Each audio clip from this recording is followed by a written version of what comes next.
Welcome everybody to Wednesdays at 1. I am so glad you guys chose to join us this afternoon. I'm going to get right into it. I have two incredible guests here. First of all, I want to introduce you to Jackie Roby. Jackie has an incredible story that she's going to share with us as the show progresses. And my good friend Tony Hippolyte, he's here. And I'm excited to have both of them because we're talking about something that's really important. And it's something that we all are aware of, but for whatever reason, it can get pushed to the side. And specifically what I'm talking about is self-care, right? And particularly in the age of COVID, right? It has changed everything that we do in life. There's no such thing as back to normal. Guys, we're not getting back to normal. We are in a new era of how we go forward, and self-care has never been more important than it is right now. You guys know that in my media training business, what I love to say is that I try to help people be the best versions of themselves when it matters the most, right? And I couldn't think of a better way to start than to talk about self-care. So when we talk about self-care, what do we mean? I'm going to put some parameters on this today. I want to just kind of frame it in a way that everybody can understand. And, so when we look at this chart, we have physiological needs, right? Air, water, food, shelter, sleep, clothing, reproduction, the basics, right? Still very important. Safety needs, right? Personal security, employment, resources, health, property, right? These are things that are so important, and even based on gender. That's why I'm glad I have a man and a woman here today, because some of these things can be really gender specific. Some of them are universal, but I like to have all these different perspectives, right? Love and belonging, right? Friendship, intimacy, family, sense of connection, right? Our relationships. It's really important, right? Esteem, right? Our self-esteem, respect, status, recognition, strength, and freedom. And then finally, self-actualization, right? Desire to become the most that one can be. Similar to what I just said, being the best version of yourself when it matters the most. And by the way, it matters the most right now. So, guys, thank you again for being here. I want to start off with you, Tony, because something happened and had really interesting timing for you just before COVID hit. And I was able to experience it through all the pictures you posted on IG and other platforms. And really, I was envious. But then when I took a second look, I was like, wow, this guy, yeah, he was on a vacation. And he kind of turned up a little bit, because if you know Tony will turn up on you. And but there was a spiritual aspect that kind of came through the pictures. And I'm wondering if you could just kind of share with everybody that story, tell them a little bit about the trip and how it all came about.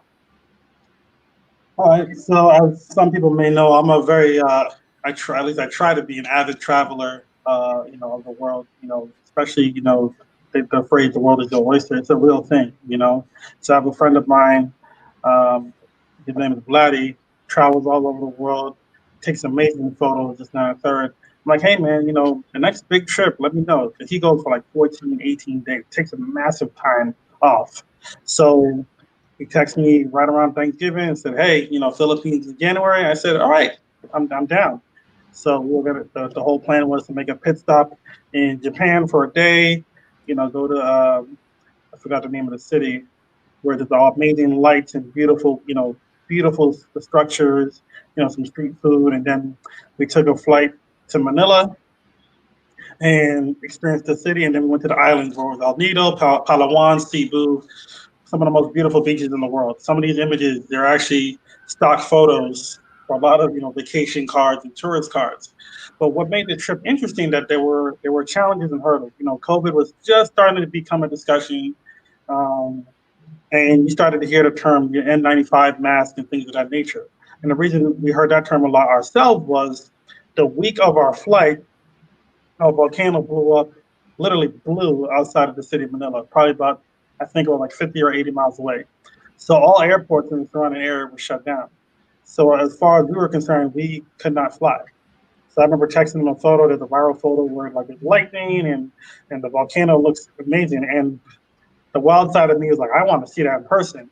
Obviously, very dangerous, but it was what it was.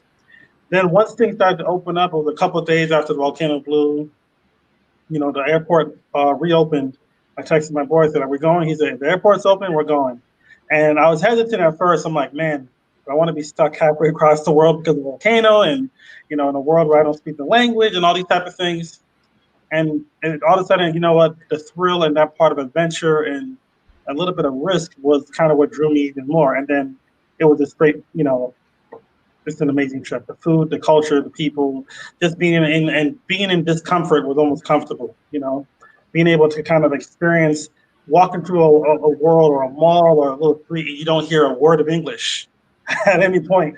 It's very, people don't realize how much of a psychological effect it has on you when you literally can't be like, where's the bathroom? And it's like they look at you like you're crazy.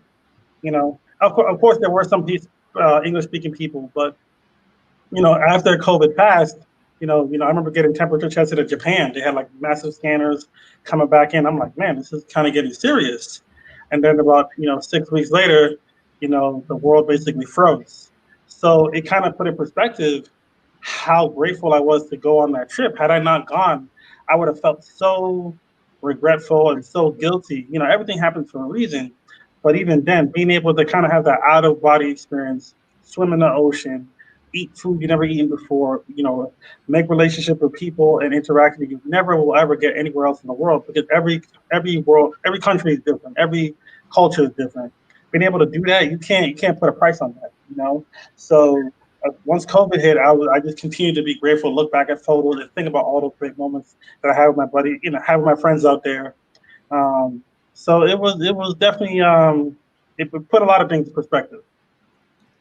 Yeah, and I think the thing that I got from it too is looking at the pictures is that you really had a full spectrum of experiences there. But the important thing is that you didn't delay it, you didn't put it off, you did it. I mean, I feel like self-care is kind of like justice, right? Self-care delayed is self-care denied, right? Yeah. And so it would have been really easy for you to say, well, maybe it's not right quite now. And then lo and behold, the world basically shut down right afterwards. And you still wouldn't have had that experience. You wouldn't have had that soul nourishing experience. Now, speaking of travel, Jackie, I want to ask you, because Jackie, you're one of our travel experts. And it just so happens that self-care is really built into your travel experience. So quickly, a sentence or two about your business, but then just give us your general ideas about what self-care means to you, and then related to the business that you're in.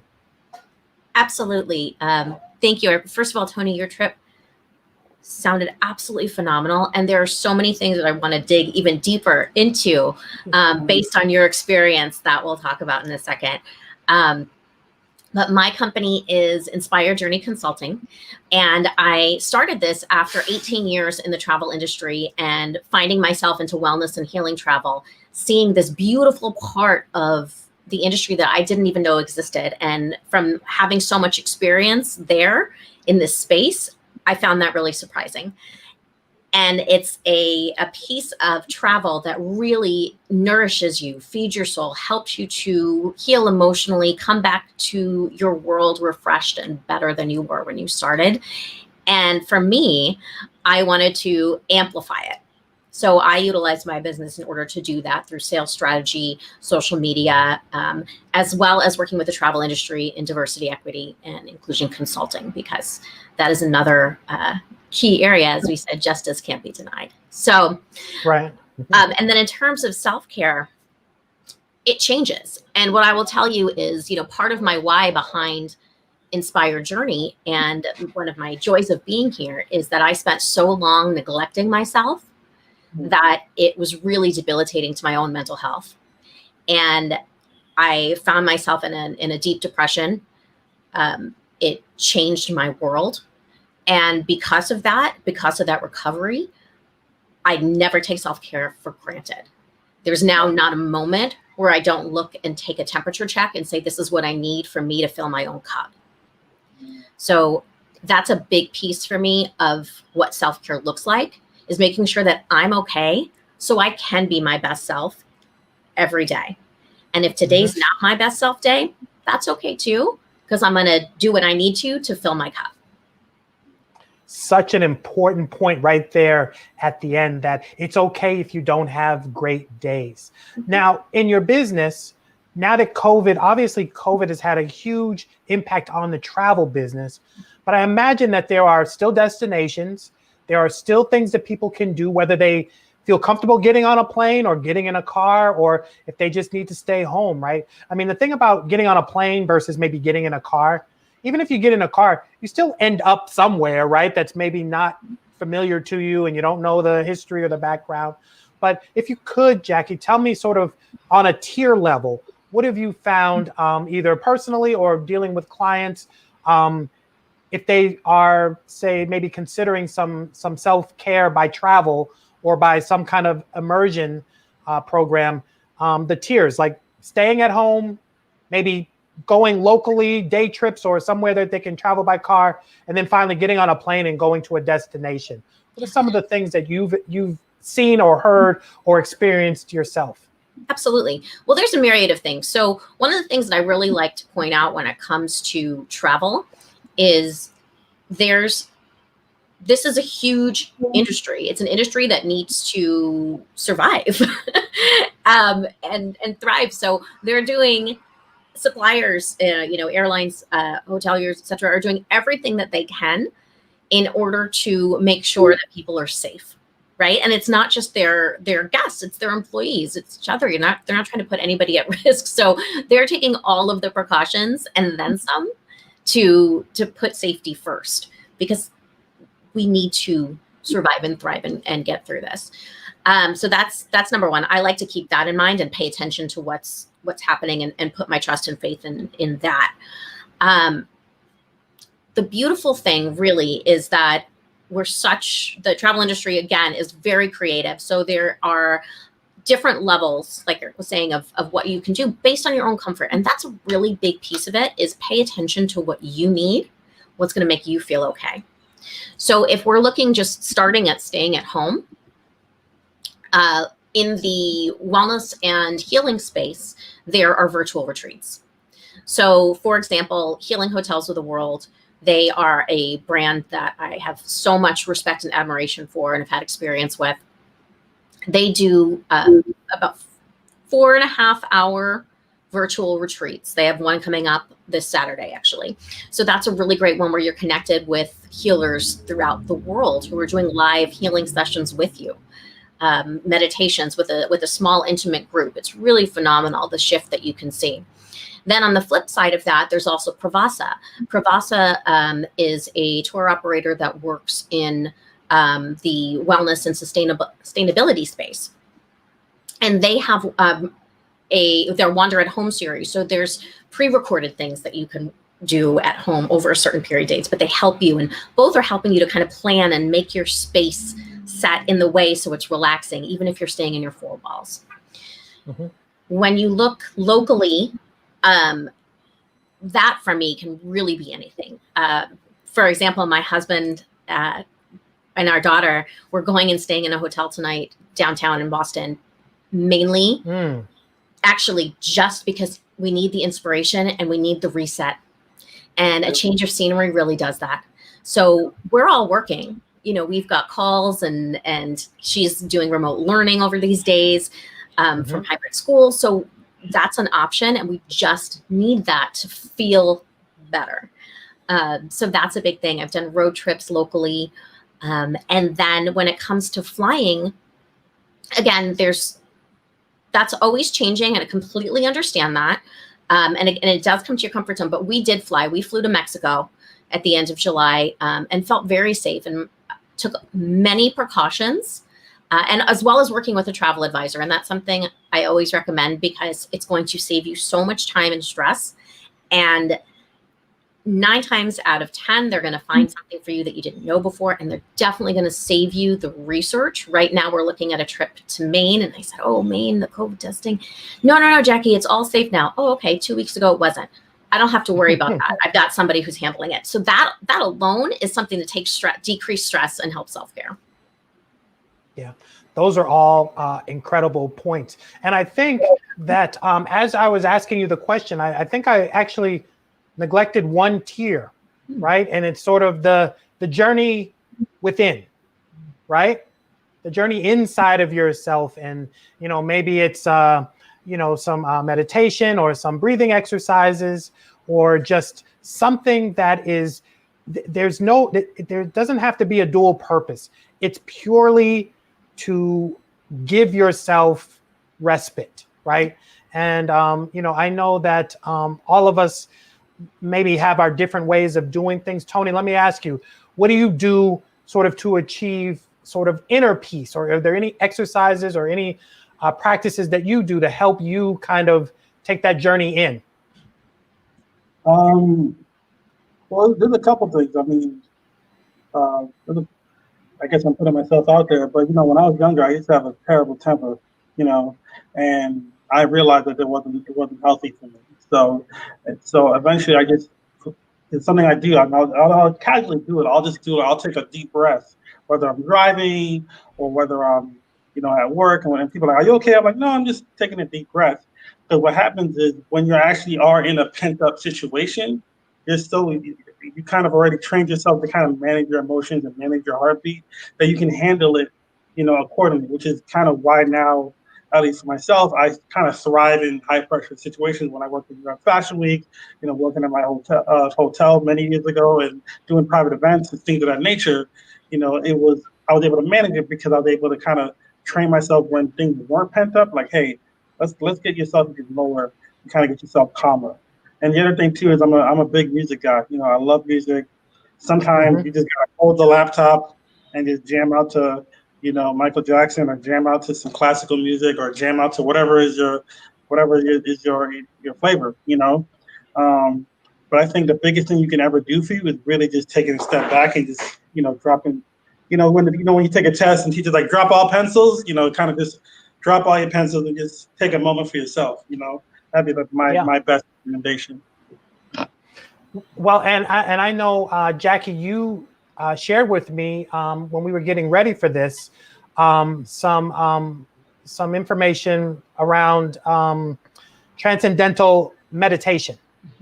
And I know that, that's something that I've heard over and over and over again from expert after expert about sort of this power of meditation. But you had some interesting numbers that went around with it, and I thought it would be great if you could share those. Yeah, absolutely. So I've been actively meditating for over a decade, and I have been introduced to Transcendental meditation when I was at a travel show, ironically, and I heard David Lynch speak at the David Lynch Foundation, and I took a ton of notes, and I thought this is very interesting.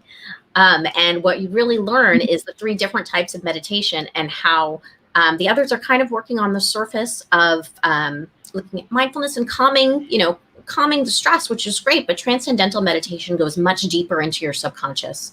And when you think of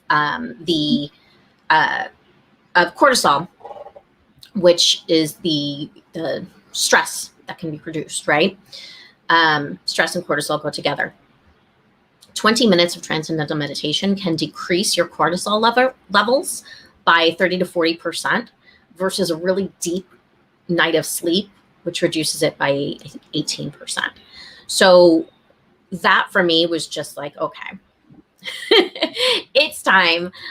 So I recently started in August and did my training, and I saw such a significant difference in my overall well-being that I'm now having each of my family members do it next, so that our entire house will be meditating in this way that's so calming and restorative and increases our creativity. Jackie, why is there such massive difference between that and sleep? Is there any, what's, is it because you're actually kind of telling your body to kind of calm down? Why is it sleep only 18% and then the meditation working at a much more effective way? Sure. So I'll be very honest, Tony. I am not a scientist, so I don't have all of the details of it. What I will tell you is that there have been a lot of scientific research around this type of meditation and how it affects your brain, and then your nervous system. Gotcha. Well, even when we go back and we look at our chart, right, we see that, sort of at the bottom of this pyramid is physiological needs, which includes sleep, right? And I think that probably, I'm definitely not a scientist, right? I'm barely a Facebook Live host at this point, but I know that when I talk to people, they're saying that their sleep has really been disrupted in this time. Part of it may be because of lack of structure. Part of it may be stress. Some of it may just be sort of hyperactivity in the brain. And I think that sleep deprivation is that silent killer, right? It used to be, I can go all day on 3 hours sleep. It was kind of like this badge of courage. But what we really know, the more we start to know and study what the positive effects of a good night's sleep are, the more we have to make that a priority. So in the context of us speaking about self-care, I'm hopeful that everybody out there really does whatever it is they need to do to find that restful night's sleep. It's not easy. I can tell you that I'm someone who has struggled with sleep for many, many years. And I've gone to the doctor and I've tried different remedies. Everyone's said, oh, melatonin doesn't really work for me. But, but I've been able to finally find a way to achieve a good restful night's sleep. And it makes a big difference. You wake up different. You come at things differently. So that's a really important thing. If you can do something that I feel like they're interconnected. If you take 20 minutes out of the day and do some meditation, that's going to contribute to decreasing some of the things that maybe are keeping you up at night. 100%. And honestly, Eric, that was something I wanted to make sure to be pointed out, that it's not one or the other, that meditation contributes to better sleep. And honestly, all different levels of meditation can do that. So I used, apps. Everybody has different apps that they've used for meditations, and I liked guided meditations. I actually still use them before sleep. I really like how it lulls me. I like that. And, during the day, if you've got moments of stress or anxiety, or I actually saw a guided one on, was it called email apnea, I think, where basically you either want to respond really quickly just to get it out of your inbox, or you're like, I don't know what to say, and it just kind of sits and you're just staring at it. So you're going to step away, take it was like 11 minutes, through a guided meditation of, helping you to kind of de-stress, calm down, so you can go back to your laptop and be okay and respond, in a calmer, kinder manner. Mm-hmm. So we're going to talk a little bit about laptops because you brought that up. But just before we do, we have some great comments, and I wanted to make sure that everybody saw that. So, Rebecca's like, love that change of scenery can make such a difference in resetting your mind. She's, talking about, she put this comment up a little earlier. We were talking about the different tiers of where we can go. Either we can travel within, maybe, even stay in our own space, maybe take a day trip, or maybe get on a plane and go somewhere. And, that idea of change of scenery, however you achieve it as this restorative activity, right? And, and Julie, she's, she says, look, I nap every day. And I think that that's great. And I think that people probably have a better opportunity now more than ever to maybe take that cat nap, right? During the day, because you're not in a cube and you're not going to be looked at negatively if you just say, you know what, let me just walk away from this. And then Rebecca again saying, it's harder to function with sleep deprivation as we get older, right? Hashtag old lady. Now, I happen to know Rebecca. She is no old lady. She's a lovely young lady. And but it doesn't matter. age doesn't matter. You have to get that sleep. So, Also, sorry, go ahead. Yeah, go ahead, Tony. Yeah, please.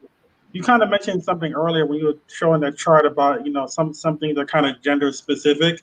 Unfortunately, with the world that we live in with society, sometimes people kind of question your manhood in terms of your commitment to, like, oh, you're sleeping. Why are you sleeping 8 hours? Why can't you wake up early? I was running on 3 hours of sleep, and I'm running around doing all. It's like, everybody has different flows. Everybody has different ways that work for them. Some people work better on 4 hours of sleep. Some people work better on 10 hours of sleep.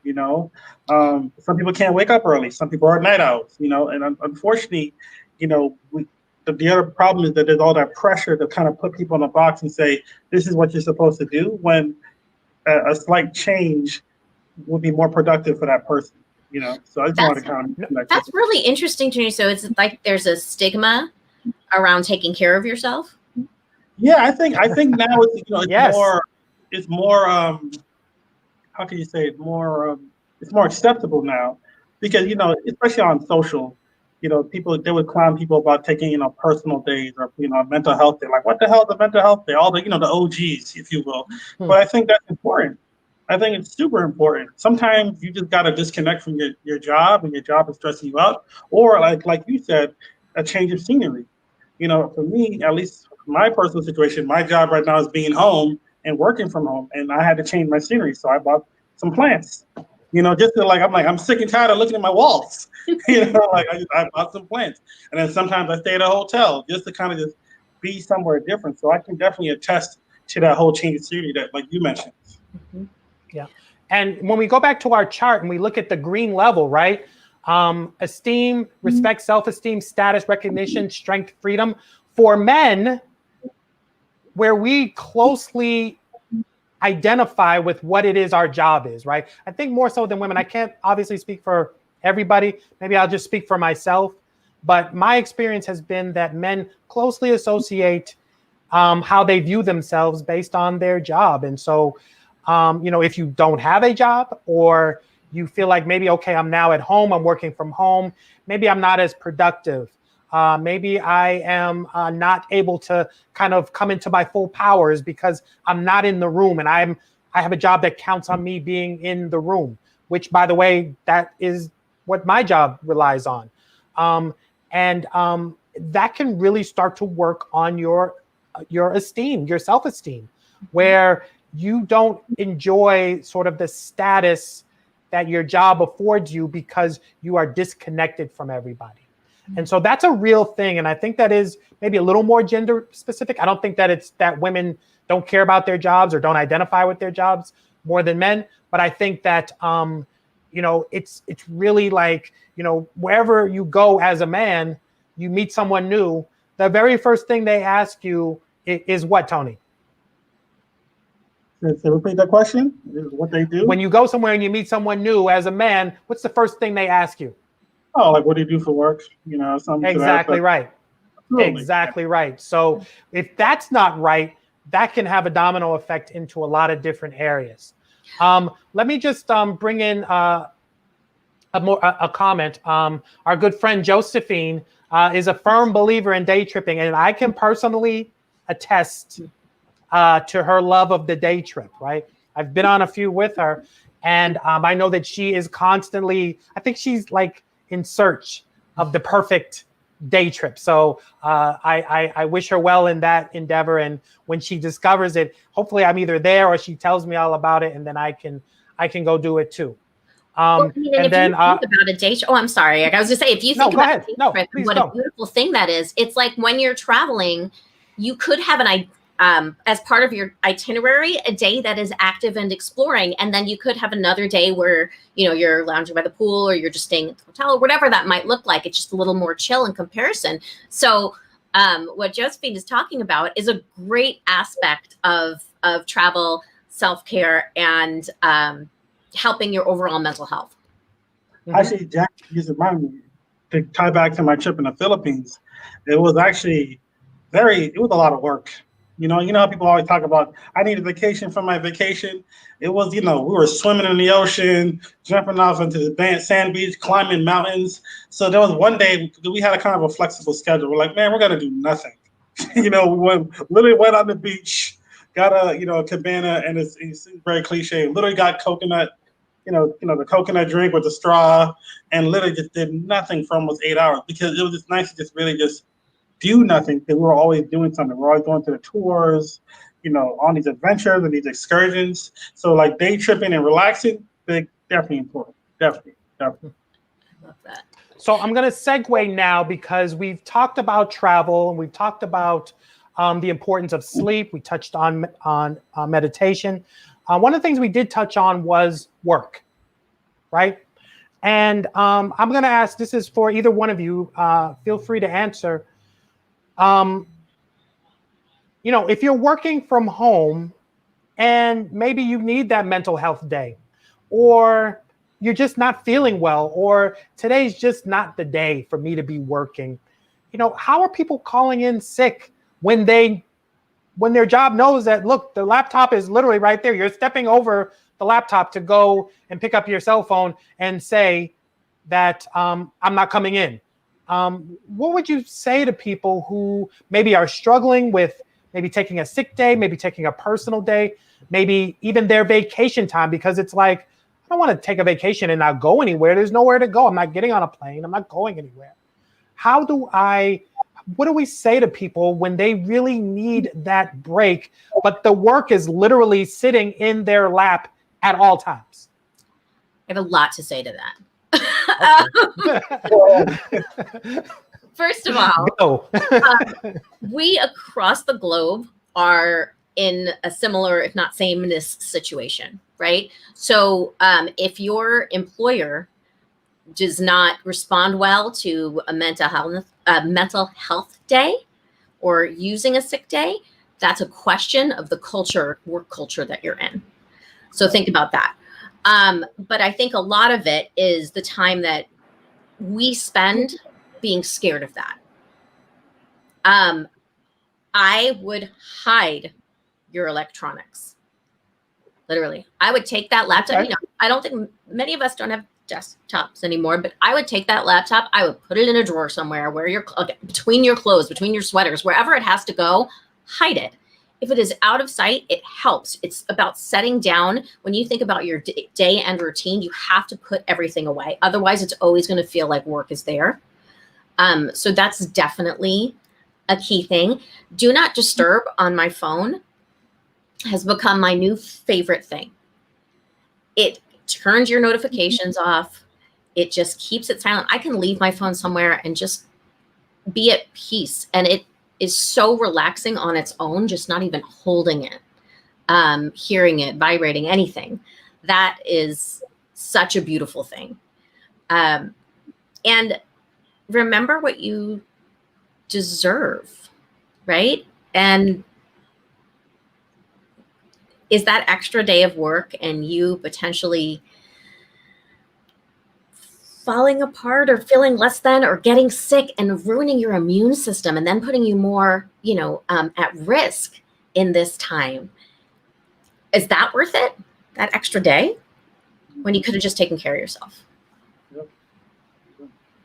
No, those are great points. And it's the reason that we're actually having this discussion, right? What exactly is at stake, right? A personal day or a sick day or a vacation day or a vacation week is more than just, taking your allotted time off. It's actually a mechanism to serve yourself in a way that, if ignored, is just going to come back in a way that's been manifested to 10 degrees worse than if you didn't take the time. So you are making some important points. And I think that these are some of the things, and this is the reason that we're even having this discussion, is that when I talk to people, they're really trying to find their structure, find their routine. They're searching for meaning. They're searching for gratification, and nothing is the same as before. We don't have anything to use as a reference point. And so that's why I wanted to have this discussion about self-care, because I think if nothing else, if you're starting to think about the process, as I said at the beginning, self-care delayed is self-care denied. If you are, and Jackie, you made the point that you kind of are continuously taking your own temperature, right? So it could be even a moment to moment thing, right? I think that you were talking about apps too. I think those apps where they kind of prompt you to get up and stand up every hour or every 2 hours or something, I think that those are such an important part of how we go forward and remain healthy. Get up, stand up, walk away, shut down, put your phone away, hide your electronics. I'm quoting the great Jackie Roby. Hide your electronics, right? And I think that that's something that, even when we're not working, we're sort of working, and we have to figure out how to turn that switch off. I have to tell you just a quick funny thing. During this time, my husband decided that we needed a new TV. But the the beauty of the TV actually is that when you turn it off, we can choose a piece of artwork on it. So it's based on our wall, and it looks like a framed work of art. So it really just blends into this peaceful environment. Whether it's not necessarily TV, but there are so many different things that you can do to create that space for yourself. Mm-hmm. Tony, were you going to say something? Yeah, sure. I think the other thing is that I think you need to be deliberate in your disconnection, right? So in the sense of, at least for me, like when I grew up, my parents did not allow us to have TVs in our bedrooms, and I was like, rah, rah, rah. But after a while, I didn't care. I was like, whatever, I'll just go downstairs and watch TV. What's the big deal? But then I started to realize how big of a deal that is, especially now for me in my current lifestyle, right? Because when I had my other place, literally my laptop was right here, my bed was there. And there'll be times where I would wake up in the morning, I would go straight to my laptop and go immediately to work. So there was never an actual morning routine, getting yourself set, and this, that, and a third. And I think unfortunately, a lot of people are losing that morning routine. They're not seeing that smiling face at the coffee shop. They're not getting their number 2 at Dunkin' Donuts, whatever, a bagel and cream cheese. So they lost a lot of those things. So I think it's important to be deliberate in disconnection by saying that create a morning routine for yourself. Maybe you go for a walk. Maybe you do something else. At least for me, my laptop, my computer, my TV are not in my bedroom. Once I'm in my bedroom, I'm going to bed. That means, or I'm going to just get away from that world. At least I'm in a separate room and I can just be me. Because the problem is you're blending the two worlds. You're blending home life and work life together. Before COVID, people would step out of their home, get in their car, drive to the coffee shop, and then drive to work. And unfortunately, people lost that. They lost that morning routine. And I think that morning routine is big for people's, mental health, because our humans are we're creatures of habit. We're used to doing that same thing and having that process and getting ready to step up to the plate, and crush it for our job. But, and this kind of follow up with Jackie's point about, if you're in an unhealthy work culture, if you don't feel comfortable about telling your job about, hey, I need a day to myself, that means you're probably not comfortable talking about getting a raise.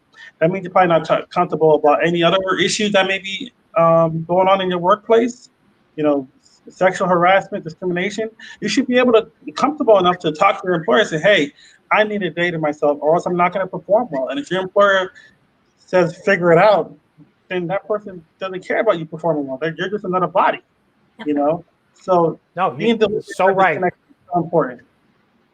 So right. And when we go back and just kind of look at this chart, right, and we see this kind of tiered, the way they have us in a pyramid, what really comes to mind when I look at this is that all of these things are interconnected, right?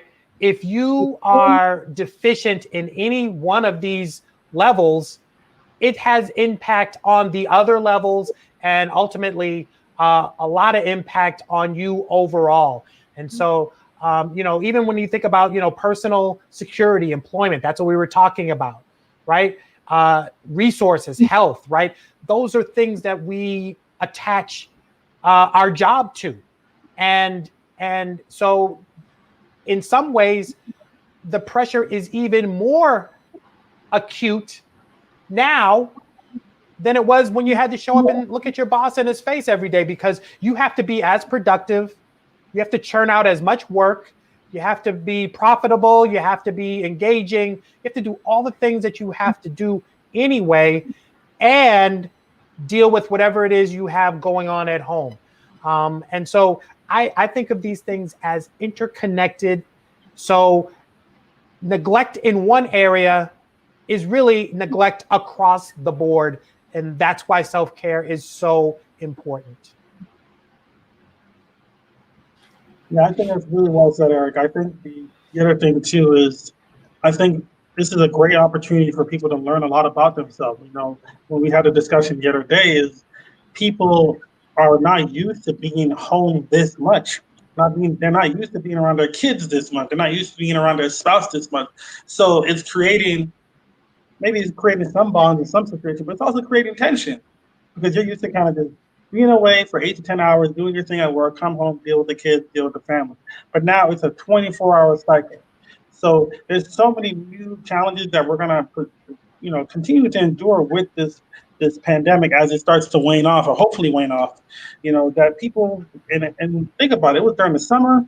It's beautiful outside, and you can't necessarily have your kids interact with other pets or interact with other kids. There's so many social, norms are gone, like just gone, that people desire to, which actually helps them stay healthy. And we have to be creative, to kind of feed our desire to stay engaged. I absolutely agree. I mean, I think so much of this is perspective. Yeah. Right. And, we've slowed down overall, and that's a beautiful thing. And I think the scary part for people slowing down is that they do have that time to look within. Yes. Right. Yeah. But this is our gift. This is our gift to figure out what you need, what feeds your soul, how to be your most authentic self, how to bring joy each day when you are struggling, having those moments, wanting to throw your partner or child or pet out the window. Might have happened. Or yourself. Yes. Yeah. When you're having these tough times, leaning into it, taking that step back. I'm a big proponent of journaling. I think when you get things out of your head, it is a huge weight lifted off of your shoulders. You get it on paper or type it and delete or whatever it is that you need to do, and it can guide you in a new direction. And we have that. You have 5 minutes to do that. So yes. Why not? Yes. And actually, to kind of again, cumulative effect. Go ahead, Tony. I'm sorry. No, you're fine. I think the other thing too is, if you can't do it yourself, seek help. There's no shame in that. There's absolutely no shame, whether it's professional help or talking to a family member, talking to someone that you trust and confide in, and say, "Hey, man, I'm struggling with this thing. It's dark and gloomy over here." Unfortunately, there have been suicides during the pandemic. There have been domestic violence situations. There are things that are happening to people that all have to do with this, and we have to acknowledge that those are realities, but some people cannot do it on their lonesome, and we all have our bad day. We're like, damn, this is really crappy, but we dig ourselves out. But some people are unable to dig themselves out. But if you acknowledge that, do not be ashamed to seek help, because I think we'd rather help someone than find out something awful happened to you after the fact. Such an important, so important that you said that, Tony. And I think it's a great sort of point to wrap up on, is really, yes, do the things you can do, control the controllables as much as you can, be dedicated and deliberate in seeking and participating in things that feed your own soul. Do things like day trips. We've been doing these J trips, Josie and I, and they've been great. And it really does feed the soul. That's something that I try to do just to kind of keep me sane. Rebecca, she says that one of her friends gets dressed every day, gets in her car, turns it on, drives around the block, goes back home for Monday through Friday. And kind of when you read it, it's like, yeah, this does. It sounds funny, but I think it's great. And I'll tell you personally, I take drives and I think that they are great. I love driving my car, so I take a drive. So find those things. And as you said, Tony, so poignantly, get the help if you need it, because this is too important to ignore and you're just kind of there. So we're in our last few minutes. And so I want to give my guests, who have been amazing, just a minute or so to tell you about them and how you can be in contact with them if they are doing some of the things that may be of interest to you, or even if you just want to continue the conversation about self-care, reach out to me or any of my great guests here. So I'm going to start, Tony, with you. Tell the people about yourself. Tony Hippolyte of Transcendent Marketing. As you can see below, we are a boutique social media and digital marketing agency. We work with brands out of Boston, Miami, and sometimes across in the West Coast. Also have my company Impact Deck, which is more of a focused marketing in terms of smaller businesses for like artists and brands and things of that nature. I love life, and I try to use my life experiences and try to convert them into solutions for my clients and our clients at Transmit. So we're actually launching a salon client website today or tomorrow. We've been working really hard on it, and I was able to input some of my expertise in terms of what I've done with fashion in the past to kind of execute that project. So feel free to reach out to me at tony@transmit.com if you have any questions or comments about what we talked about today, or just want to just talk. Thank you very much. Tony, thank you so much. I so appreciate you being here. And Jackie, same for you. Tell the people about yourself. All right. So Jackie Roby, Inspired Journey Consulting. I really focus with the wellness, tourism sector and travel advisors in training and sales strategy consulting, also amplifying through social media and different ways to do that. I work with the travel industry in DEI consulting so that we can have a more inclusive, better, kinder world. And then for people who are not in that area of the industry, come see me on social and check things out, because I am all about sharing the love, staying inspired, and helping to lift each other up. Wow, so great. Guys, I cannot thank you both enough for spending some time with me and talking about this very important issue. In some ways, maybe for people, this is the first time that they're maybe addressing it or thinking about it. For us here, this is a continuation of conversations we've had with each other and with others. And I think it's something that is so valuable, particularly in this age of COVID.